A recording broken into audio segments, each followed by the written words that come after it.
আল্লাহ যার উপর রাজি তার নাম হলো ইমামে হুসাইন। আল্লাহ যাদের উপর রাজি তারা হলো নবীর আল। আল্লাহ যাদের উপর রাজি তারা কারবালার ময়দানে দাঁড়িয়েছিল। রাসূল করিম ইসলামী ভাইরা মুখতাসার কিছুক্ষণ আলোচনা করব।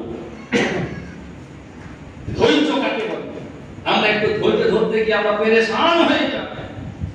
সন্তান অসুস্থ হলে বা পেরেশান হয়ে যায়, সংসারে অভাব দেখা দিলে পেরেশান হয়ে যায়, কারবারে নুকসান হলে পেরেশান হয়ে যায়, ছেলে একটু বেহাত হলে পেরেশান হয়ে যায়, তাই না? মা মারা গেলে সন্তান পেরেশান হয়ে যায়, বাপ মারা গেলে সন্তান পেরেশান হয়ে যায়, ভাই ভাই একটু দ্বন্দ্ব হয়ে গেলে পেরেশান হয়ে যায়। আমরা বলে নেই ধৈর্য। ইমাম হোসেনের কাছে শিখতে হবে ধৈর্য কাকে। এর উপর আলোচনা করার পূর্বে তামাম প্রশংসা আমার আল্লাহ, যে আল্লাহ বড় দয়াল। আল্লাহর এত দয়া, এত দয়া, এত দয়া।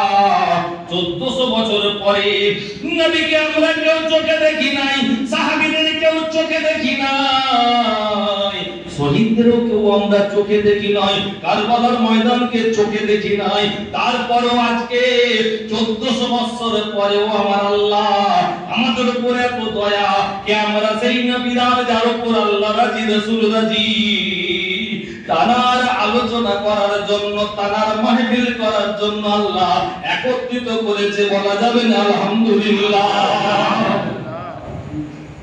ওর বিশ্বে আপনি চোখে দেখতে পান না, কমসে কম গ্রাম, পাশের গ্রাম, দূর দূর গ্রাম দেখতে পান। আজ মুহররমের 9 তারিখ, কালকে মুহররমের 10 তারিখ। কিছু মানুষ বলে মুহররম করা যাবে না, মুহররম করা যাবে না, কেউ বলে মুহররম হারাম। এরকম মানুষ আছে, বলে মুহররম হারাম। আমাকে বলে মুহররম কবে গো? আচ্ছা বলতে পারবেন মুহররম কবে? ঠিক আছে, মুহররম কবে? তাই বললাম জানুয়ারি মাস কবে গো? জানুয়ারি কবে?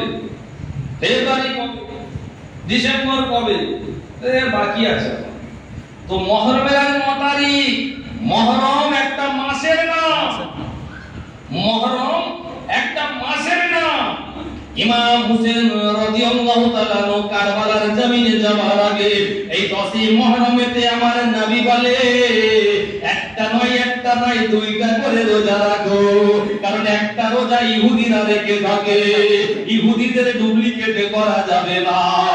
মুসলমানকে নবী জানিয়ে দিল 10ই মুহররম আসবে, রোজা রাখবে, তবে একটা নয়, একদিন আগে আর 10 দিনে, তাহলে 10 আর 11তে পর দুটো রাখতে হবে, তবেই তুমি মুসলমানদের দলভুক্ত হবে। কি বলে? কারবালার ময়দানের পর থেকে 10ই মুহররমটা শহীদের আজম। পৃথিবীতে অনেক মানুষ শহীদ হয়েছে, অনেক মানুষকে শহীদ করা হয়েছে। উসমান গনি রাদিয়াল্লাহু তাআলা আনহুকে কোরআন পড়া অবস্থায় শহীদ করা হয়েছে। শেরে খোদা মাওলানা আলীকে নামাজে অবস্থায় তার মাথায় আঘাত করা হয়েছে। ওমর ফারুককে শহীদ করা হয়েছে। কিন্তু শহীদের মধ্যে এমন এক শহীদ ছিল আমির হামজা রাদিয়াল্লাহু তাআলা আনহুকে টুকরো টুকরো করা হয়েছে। কিন্তু অনেক শহীদ হওয়ার পরেও কারবালার ময়দানে ইমাম হোসেনের শহীদ বিশ্বের শুরু থেকে, পৃথিবীর শুরু থেকে শেষ পর্যন্ত এই রকম নজির নাই, এত ধৈর্য দিয়ে এত নজির নাই, যেনাকে ওই জন্য শহীদে আজম বলা হয়।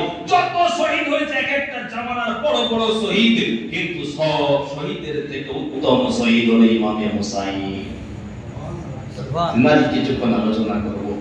এই আলোচনা করার পূর্বে তামাম প্রশংসা আল্লাহ, যে আল্লাহ বড় দয়া, যে আল্লাহ বড় দয়া করে আমাদের তো নবী পাঠিয়েছে।